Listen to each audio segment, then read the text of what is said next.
Our first guest tonight is an Academy Award and Emmy-winning actress who you know from films such as Love Actually, Sense and Sensibility, and Cruella. She stars in Good Luck to You, Leo Grande, which begins streaming on Hulu tomorrow. Let's take a look.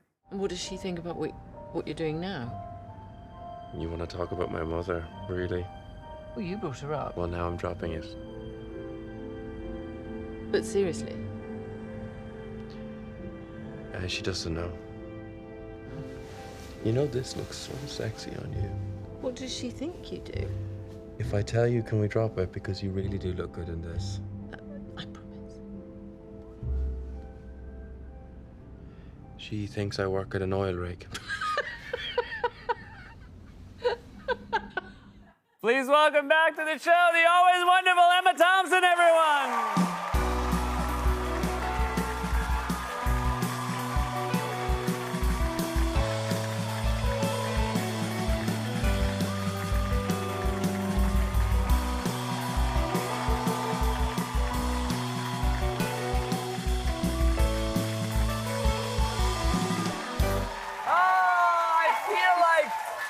I feel like this is a step back to normalcy. We haven't had you here since 2019. It was worth waiting for an audience to have you back. I started swimming in 2019. I just arrived. You came? Yeah, I just thought, COVID arrived and I just thought I better get going now. Oh, that's so If I'm going to smart. make it for Seth And in you 2022. swam all the way here. All the way. Now, do you have to wear one of those, I feel like there's a buoy you pull behind yourself so the ships know someone's swimming. Did you wear one of those? I did.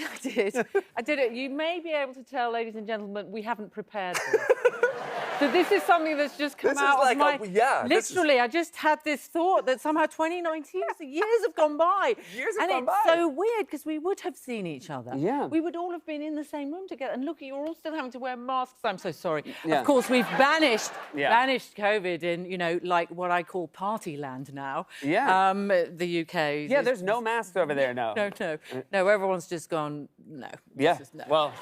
Congratulations on pretending it's over. Thank you so much. We all have it, obviously. Yeah, everyone's got it. Yeah, exactly. I mean... Now, this is a wonderful film, and I guess this was a bit, maybe not born out of COVID, but this was a short shoot. This is 19 days. You did this wonderful film in 19 days. Can you tell us a little bit about the movie? For sure. Now, it's written by a comedian called Katie Brand, who I'd worked with. She sent me the script.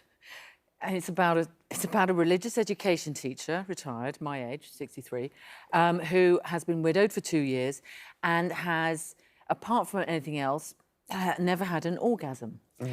And she's had a deeply rudimentary sex life, having once had a sort of wonderful experience when she was 16 on a Greek island, to which I relate. And anyway, she hires a very much younger sex worker, played by the exquisite and brilliant Darryl McCormack, as you saw in that clip. And it's about them getting to know one another, but in the most unexpected ways, because they make assumptions about one another, and I have never seen these people before. I've seen Nancy, because she's the sort of person who gets to be in movies and be next to the person who does the interesting thing. Uh-huh. But she's never the person who does the interesting thing. You know, she's the mother or the wife or the taxi driver or the waitress or whatever. You know, she's just woman, blonde, pretty, whatever.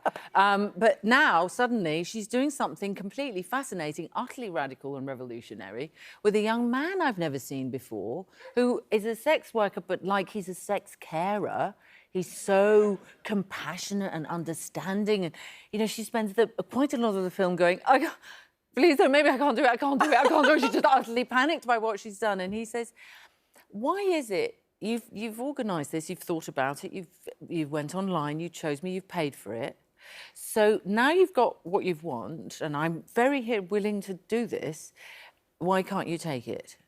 And she says, I don't know, it feels controversial all of a sudden. And I think it's because women are not traditionally invited to think about what they might want. And they're certainly not invited to think about what gives them pleasure. And I think that we're very bad. We've ostracised sex anyway. I mean, sex is supposed to be naughty, dirty, it's just something that we laugh at, actually, instead of respecting it as one of the primary forces in our lives. And if you think about other pleasures in our lives, like food, we're completely obsessed.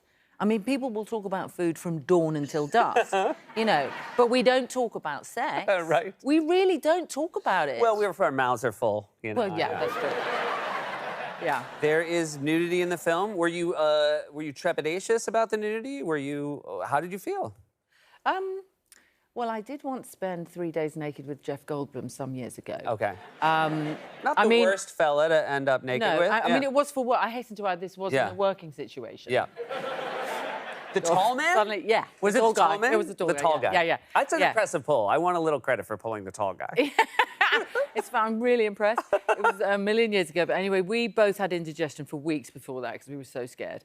But actually, it gave me a little confidence because when you are stripped on set, it's quite sort of... It makes everybody very, very careful. But it's also very funny because if, like, props come up to you with something, they'll come up to you and they'll come up to your face and go, hey, here you go, Seth, here's your prop. And then they'll walk away, but not looking down. No looking down. Yes, here's your... And then they walk away, keeping their eyes up, just in case, you know, you think that they're looking. Right. But it's actually, it's rather a levelling thing to do. The director, Darryl, and I spent one day in a closed set rehearsing, and we just took our clothes off and we did it bit by bit and looked at our bodies and said, well, I don't like this bit because I've got a scar here. And then we drew around them and wrote on them, and when you do maps of your body like that, it just becomes the thing that you can accept and you can look at with a neutral gaze, and you're not just always looking in the mirror and going, that's just wrong. What can I do? I know what I'm gonna do. I'm gonna waste my passion, my energy, my curiosity, my money, and my life's purpose worrying about my body. That's what I'll do. What a good idea. Welcome. Yeah, let's do that. It's so much fun. No.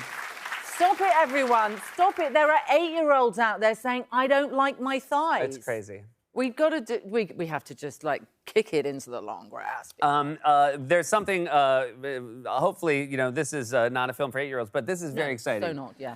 Matilda is. Indeed. And I would like to close by showing that this is just wonderful that you're going to be in Matilda. And it should be noted, obviously, this is Miss Trunchbull? This is quite a bit of prosthetic work here. Yeah. Yeah. I'm assuming she does not have a nude scene. Is that safe to say in Matilda? I wish. You should have seen my underwear. Now, there's someone who needs the services of a sex worker. Oh, boy. Maybe as a parting gift, a wrap gift. Thank you so much for being here. Congratulations on the film. It's always such a wonder to be with you. It's great to see you. Emma Thompson, everybody. Good luck to Leo Grande. Begins streaming on Hulu tomorrow. We'll be right back with Jack Quaid.